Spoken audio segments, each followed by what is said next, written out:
we'll get moving along, but maybe we can ask for some silence as we kind of get used to the fact that we're going to be listening to a talk as well.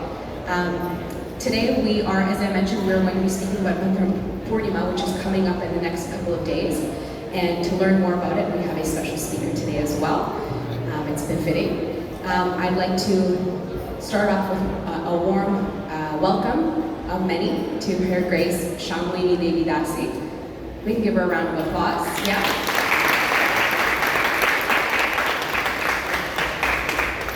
As mentioned, today is going to be a special presentation, so there's a slideshow, there's a lot of things going on. Just to kind of give a small, brief introduction to Shamlini Devi Dasi. She's actually a very kind friend of my own, so it's kind of hard to put that all together in a small sentence or two. But Shamlini Mataji is very qualified academically. She not only has a bachelor's, a master's, and a PhD. And mind you, probably in topics that we've never heard of or nor care to think about, but it certainly shows her strength in the academic arena. But as well, her and her husband, Radha Mohan Prabhu, have been co-leading together the Sankirtan services here in ISKCON Toronto for not 1, not 5, not 10, but 15 years. Isn't that such a great feat? So I don't think there's anyone more befitting today. Again, another round of applause. To speak on this topic of Sankirtan, which is the sharing and distribution of our Vedic literature. So this is a very important topic. We hope that you all enjoy today, and we will give it right over to Shamlini Mataji. Hare Krishna. Hare Krishna. Today is also the divine appearance day of Vamana Dev. So for many of us who know, Vamana Dev is one of the incarnations of Lord Vishnu. He's a prominent one in the Dashavata, the 10 incarnations of the Lord. So before we begin talking about the Bhadra Purnima campaign, I will share a little bit about Vamana Dev. Many of us in the audience may have heard about Vamana Dev, but the benefit with spiritual topics is that the more we hear, the sweeter they get. It purifies the listener, it purifies the person who's speaking, of course, and it purifies the environment. So with that meditation, we will talk a little bit about Vamana Dev. Before I begin, I offer my respectful obeisances to Srila Prabhupada, who is the founder Acharya of the International Society for Krishna Consciousness, and I offer my respectful obeisances to all my spiritual masters who have very kindly guided me and continue to guide me along the path of Hare Krishna.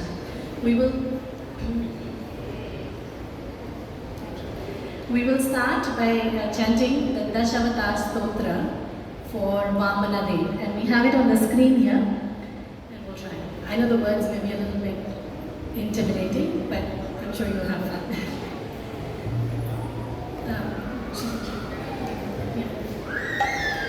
I will sing first, and then you can follow, and then we'll all sing together, okay? Chalayasi Vikramane, Chalayasi Vikramane, Valimadhuta Vamana,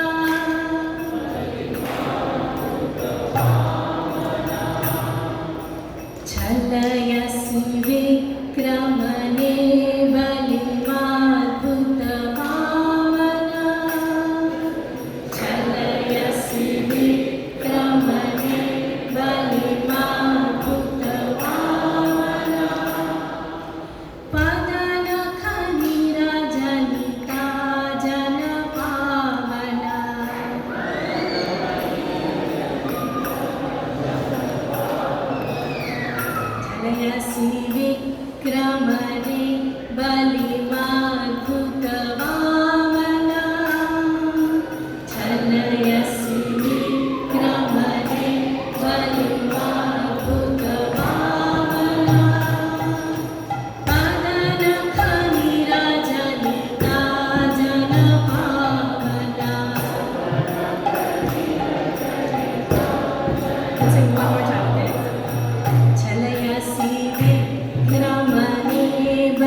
Vamanadeva ki jai.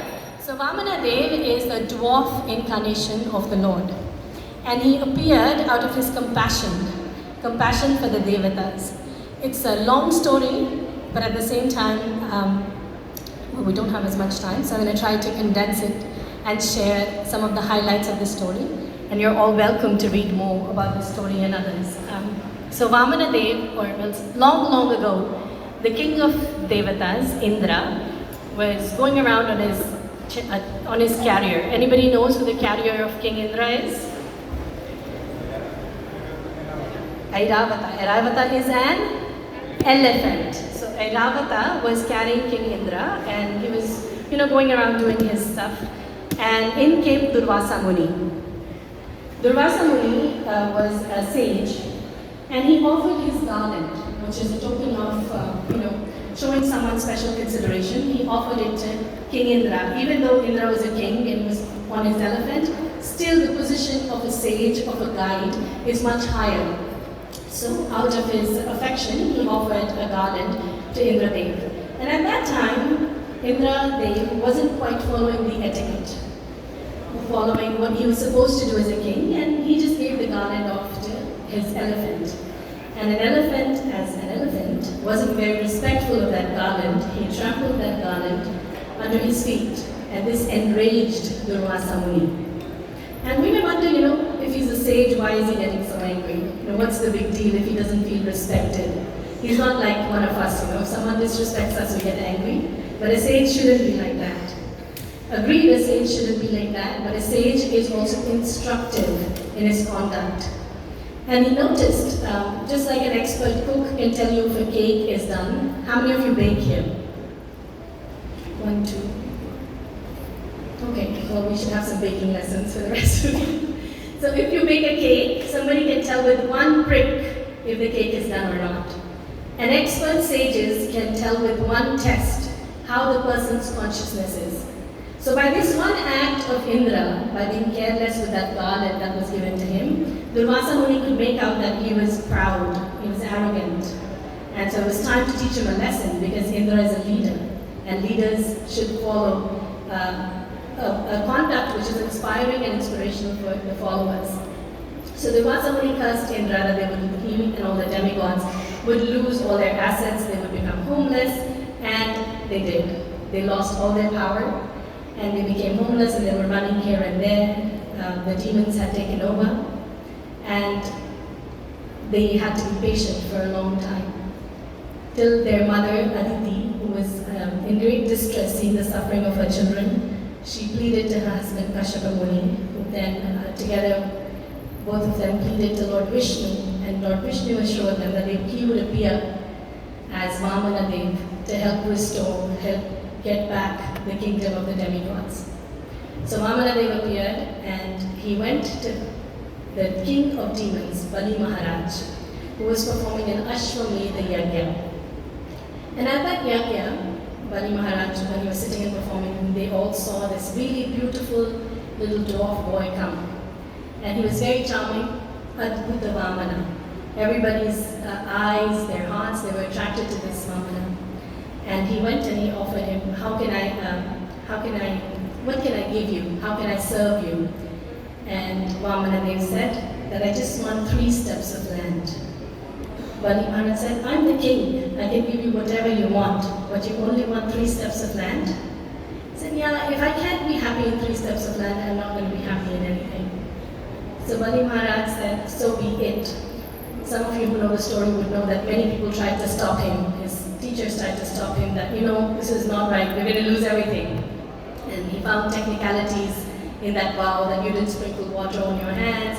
So, you can nullify the vow, but Bali Maharaj was truthful. He did the right thing, even though he knew that this is going to really probably destroy him materially. So Bali Maharaj said, so be it, and Vamana Dev expanded. He expanded like nobody had ever seen before.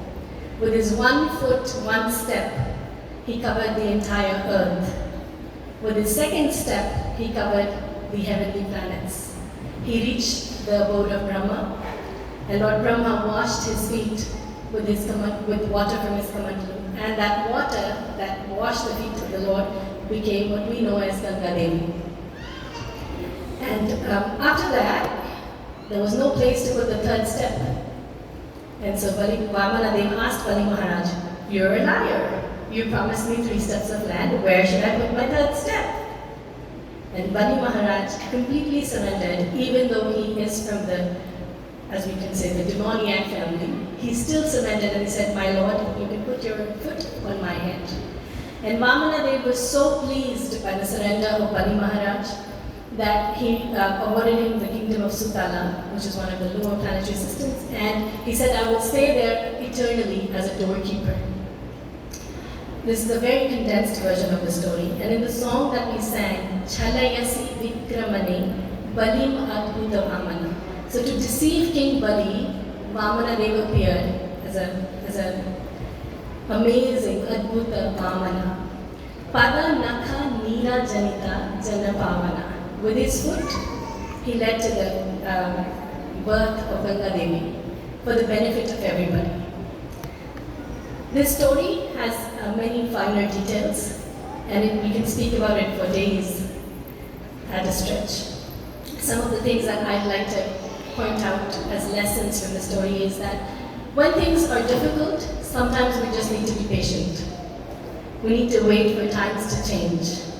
If we try to take revenge out of our limited vision, then things may not work out for us. When the demigods were defeated by the demons, they wanted to fight back.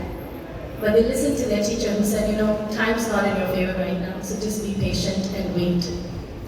With all of us in life, many times there are challenges. We try our best, but there are challenges and we have no option but to wait. Also, when we give for the right cause, when we give in the service of the Lord, we never lose. Bali Maharaj was truthful, he kept his promise. And even though he really didn't have anything more to give, but he didn't lose because the Lord gave him his own shelter. He acted as his own doorkeeper. And he's definitely a very renowned person because we're talking about him. He's somebody who gave from all his heart with all his needs and is recognized as a Mahajan. Mahajan means a great devotee of the Lord. Also, one more lesson that I take away from this story is the importance of right conduct.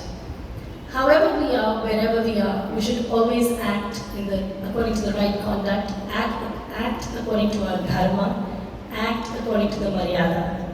So we see a sage, we offer them our respects. Just like King Indra failed to do it, but we should always remember so that we don't have the same fate as King Indra. When there's temptations, what decision do we take?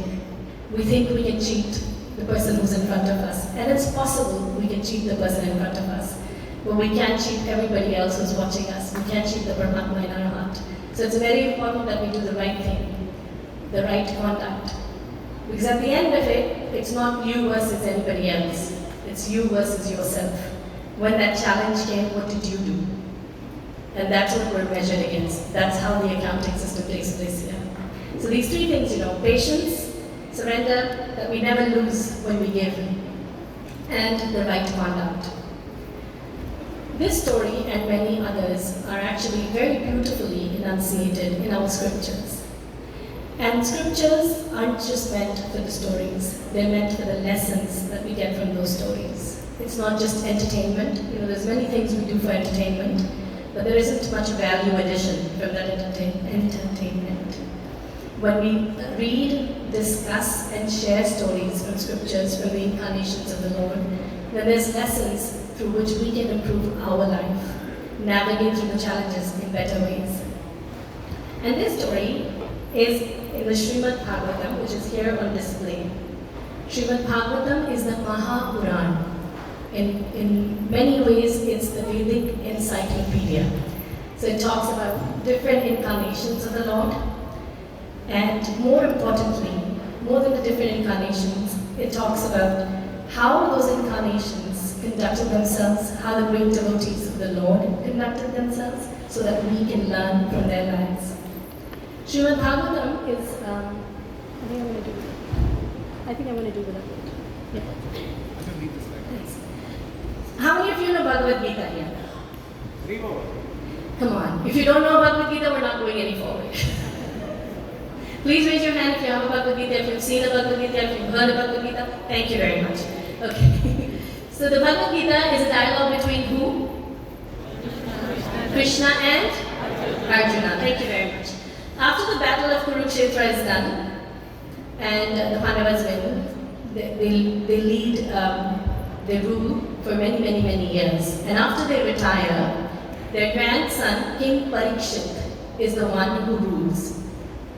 King Parikshit, after ruling for several years, enters a situation where by the Lord's arrangement, he's cursed to die in 7 days. So all he has to live is 7 days. And what does he do at that time? He doesn't panic or try to get an excuse that, can I have an exception? He just surrenders and he tries to find out what is the best thing I can do with my time in those 7 days. And he reaches an assembly of sages and he asks questions and he receives the answers about what is the best thing to do when we have limited time, or what is the best thing to do anyway in life. And that conversation, that dialogue, is what the Srimad Bhagavatam is. Srimad Bhagavatam is the literary incarnation of the Lord. We spoke about Vamanadev, he's an incarnation of the Lord. Matsyadev is an incarnation of the Lord. Narasimhadev is an incarnation of the Lord. But this Srimad Bhagavatam, which is right here, is the literary incarnation, which means the Lord has come in the form of a scripture. After the end of Dwapar Yuga, when Lord Krishna was going back to his abode, everybody asked, how are we going to get knowledge at this time? And it was said that this light will come from the Srimad Bhagavatam. Krishne swadhamo bhagate dharma jnana divi saha kalam nashta drishamesha puranarto dunodita. So this Srimad Bhagavatam is the light that gives knowledge to everybody. The Srimad Bhagavatam is divided into 12 cantos, and each canto represents a body part of the Lord himself. So the first canto starts from the lotus feet of the Lord. Can I take this? Sorry, I'm just going to stand up so I can show you the Bhagavatam. If that's okay. We're going to try to do this so we can interact more. So this Srimad Bhagavatam has 12 volumes, 18 cantos, and each canto represents one body part of the Lord. That's good. Thank you for validating it. The first canto is the lotus feet of the Lord, and we slowly move upwards to the 10th canto, which is the beautiful face of the Lord. The Srimad Bhagavatam talks about all the different incarnations. The story of Vamanadev is narrated beautifully in the Srimad Bhagavatam. It talks about Matsyadev, Kurma, Varaha, Narasimhadev, Lord Ram, and even talks about Kalki, the incarnation that is going to come at the end of Kali Yuga.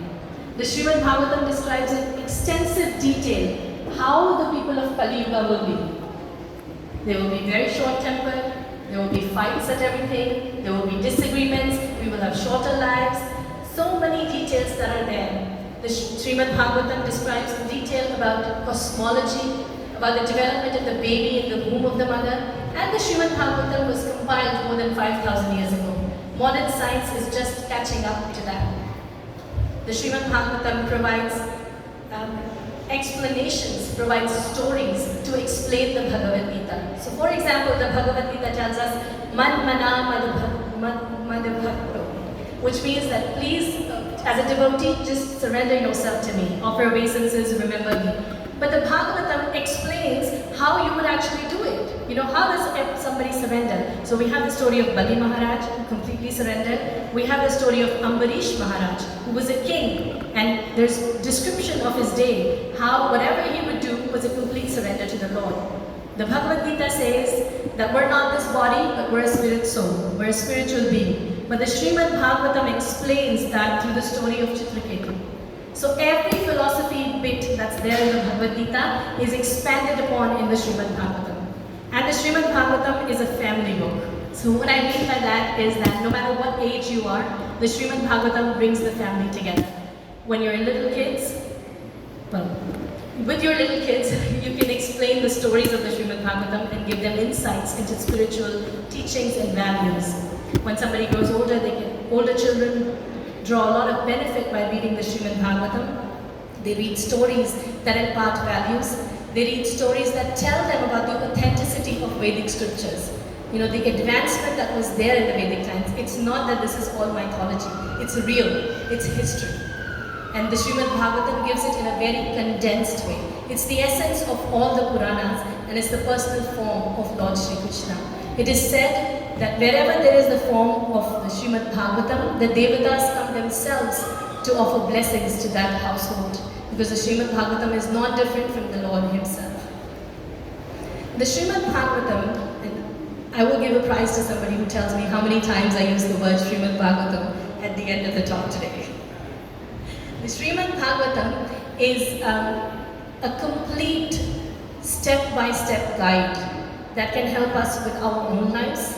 And most importantly, for anybody who is in this temple right now, where the founder Acharya, Srila Prabhupada, has created hundreds and hundreds of temples all over the world. This movement, the Hare Krishna movement, the ISKCON movement, do we know how it started?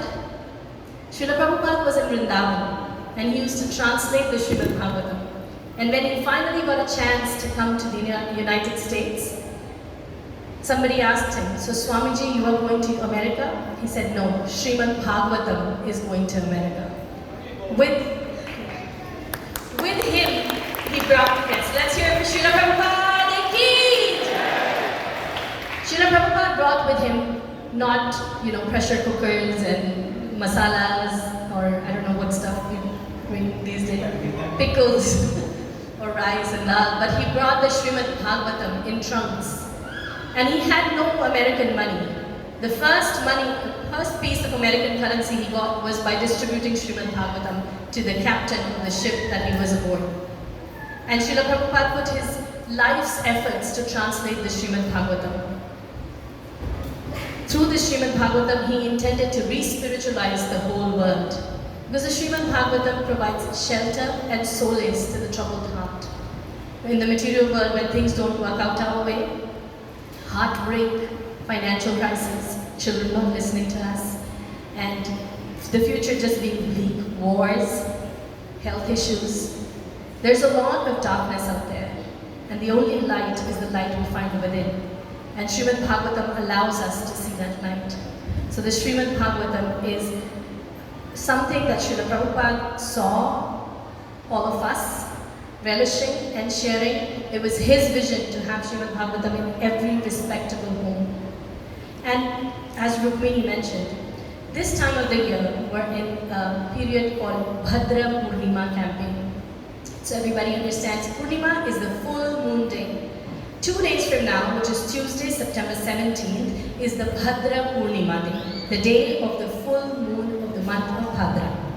In the Srimad Bhagavatam itself, there is a benediction that if anyone gives a Srimad Bhagavatam set on the full moon day of Bhadra, they attain the supreme, most transcendental destination, which means the spiritual world.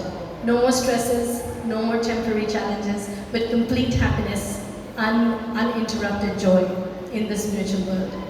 So to honor this and to honor Srila Prabhupada's desire to have Srimad Bhagavatam in every respectable home, the Bhadra Purnima campaign is a global campaign, which means there's people all over the world who are participating in this campaign with the desire to share Srimad Bhagavatam. So if you don't have Bhagavatam, please get one for yourself. And if you have a Bhagavatam, you should give it to somebody. Because when we give to others, that's when we get the most. Nobody gets less by giving. We only grow by giving. Giving a gift is, when you give a gift to somebody, they like it most of the times. And if you give a gift that keeps growing, what better gift than that? Something that changes their life, something that gives them insight into the spiritual world. And Srimad Bhagavatam is that type of a gift. For the Bhadra Purnima campaign, there is a global goal of distributing at least 68,000 sets all over the world. So from Antarctica to New Zealand, Russia, Africa, South America, Toronto, different parts of India, Europe, any other places you can think of. There are people like us reading and sharing the Srimad Bhagavatam, and this Bhadra Purnima campaign is an endeavor to increase the distribution of the Srimad Bhagavatam campaign, the Srimad Bhagavatam. On the day of Bhadra Purnima, there will also be a Mahayagya that will be organized in Mayapur, where the names of everybody who participates in the Bhadra Purnima campaign will be offered to Lord Nrsingadev in Mayapur. I'm going to take a pause here and I'm going to ask some questions. Okay? Ready? Because I don't like to talk to people. Srimad Bhagavatam is a conversation between two people. Well, one person who's asking questions in Srimad Bhagavatam, who is that person? Who knows? Parikshit Maharaj. Thank you. We can give them a big hand. Does anybody know how many cantos there are in Srimad Bhagavatam? If you answer one question, don't answer more. Let's give somebody else a chance. Yes, sir. 18, okay. 18 volumes, but 12 cantos. And what do the 12 cantos represent for the form of the Lord? Yes. Yes, the Lord's body parts. So it's a meditation. When you take darshan of the deities, you move gradually from the lotus feet of the Lord all the way to the face. And the Srimad Bhagavatam is like that. So for this Bhadra Purnima campaign, we have many opportunities for you to participate. And you must ask, why should I care? Why should I participate? The reason why we must participate and we must share the Srimad Bhagavatam after we've read it is because when we share something, we get more out of it. And there's a benediction in the Srimad Bhagavatam that anybody who does so will attain the supreme, most transcendental destination. There's many ways in which you can participate. The first one obviously is to get a Srimad Bhagavatam set if you don't have one today. Our devotees have been working really hard for the last several weeks and displaying the Srimad Bhagavatam set. So please have a look, come, see, feel the book, have a look and take it for yourself. It's a very auspicious time to do that. And the second way in which you can participate is to give somebody a gift that keeps giving. You give it to somebody and it transforms their life. And then they feel inspired and they give it to somebody and it transforms their life. By creating this ripple effect of transformation, we're changing the world.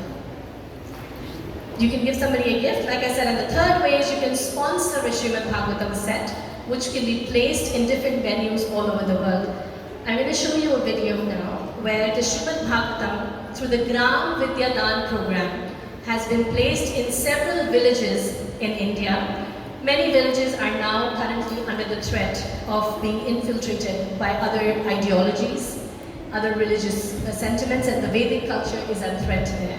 So the Gram Vidya Dan program actually provides the Srimad Bhagavatam sets in these villages and provides devotees go there and help people read it, understand it, and thus transform their lives and connect back to the Vedic culture. So we're going to see a video about the Gram Vidya Dan. There are countless villages across India, home to millions who hold the essence of ancient wisdom and tradition. But today, this precious heritage is under threat. Across India, these communities face challenges that risk their cultural and spiritual roots: poverty, lack of education, and loss of tradition.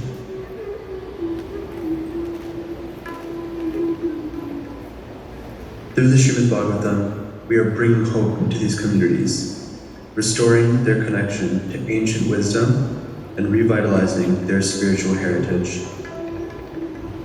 In villages where people cannot afford Srimad Bhagavatam, we bring this wisdom to them.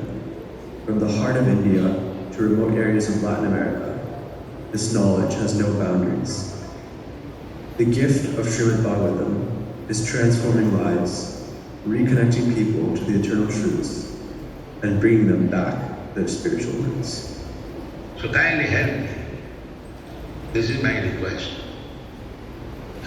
Print as many books in as many languages and distribute throughout the whole world, then Krishna consciousness movement will automatically increase. As the scriptures declare, if on the full moon day of Bhadra, one places Srimad Bhagavatam on a golden throne and gives it as a gift, he will attain the supreme transcendental destination. Together, we can restore the wisdom of Sanatana Dharma to every corner of the world.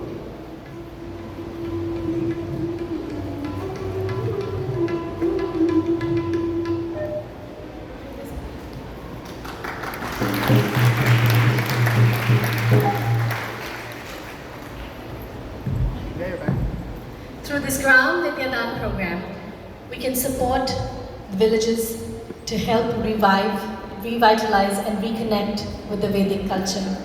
A tree that's not connected to its roots is a weak tree. And the Srimad Bhagavatam connects us with the Vedic culture and the roots of Vedic culture. So please consider giving a gift. And it's a gift in which when you give it, you get more. The Srimad Bhagavatam can be donated for a village in India by just $251, a donation of $251. You would get a tax receipt and you would get the benediction of going back to Goloka. So this is a really nice opportunity. We request you with all our hearts, please take the opportunity, at least come and have a look at the Srimad Bhagavatam and see the impact. We have lots of testimonials of how lives are being transformed, of people receiving the Srimad Bhagavatam and completely transforming. I don't know if Venkatesh Prabhu is there, but Venkatesh Prabhu, who's standing at the book table today, 2 years ago, if somebody can just call him, I just want him to, I want everybody to see that I'm talking about a real person. It's not a story. Can somebody call Venkatesh Prabhu?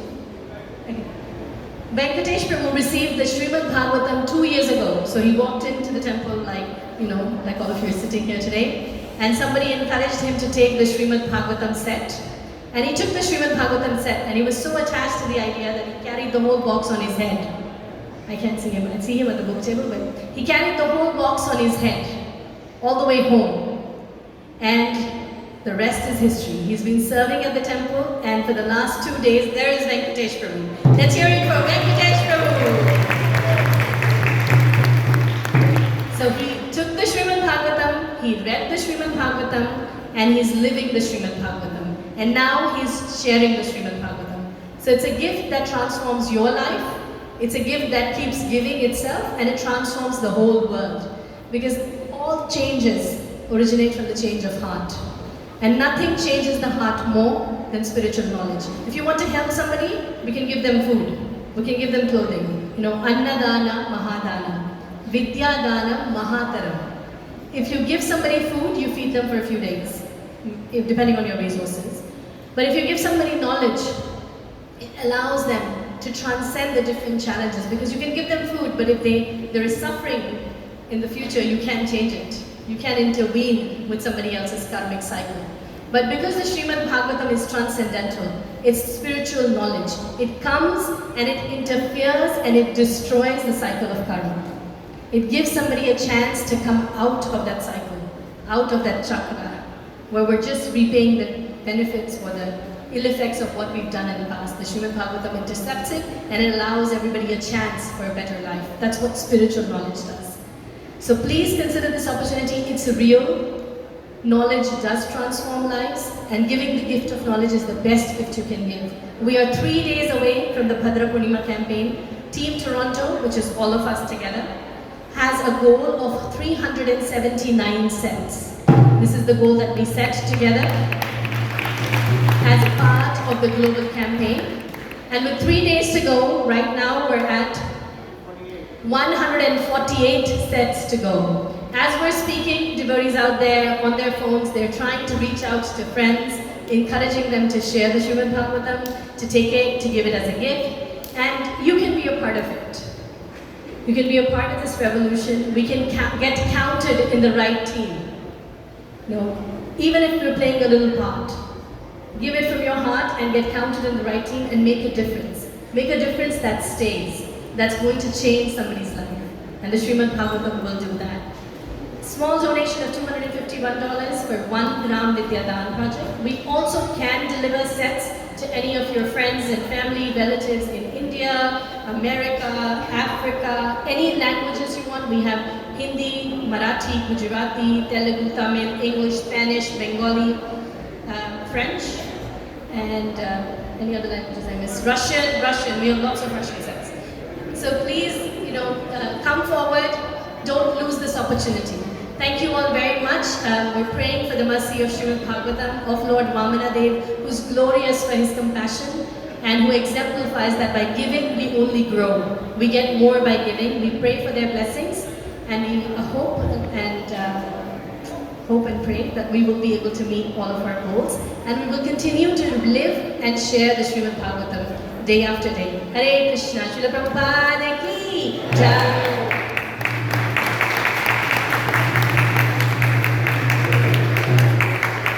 Give it up one more time for Shamini Mataji for a wonderful class. I think it's imperative to understand, we talk about welfare work throughout, whether it's at work, whether it's at school, through volunteer hours and all that, but this is truly one of the greatest welfare acts that we can do for not just our own family and our own lives, but also others that are a part of our family as well. So thank you again, Shamini Mataji and the whole entire Sankirtan team. Let's give them a huge round of applause. They've been doing a lot of tireless work these last few weeks. And it doesn't end, obviously. It'll continue on. Before we part for Prashadam, or the vegetarian feast, I'm going to go through some announcements, as we do every week. We'd like to ask, it's customary tradition that we ask if anyone's here for the very first time or their second time here at the temple by a raise of hands. Okay, we have a couple here, wonderful. A round of applause for you as well. Thank you, your way all the way here. Between parking and coming down to downtown, it's not always easy, but we thank you very much. As a token of our appreciation, we always like to provide tours, or if you'd like to learn more about the temple itself, we have Harinam Prabhu and Nityananda Prabhu, which I think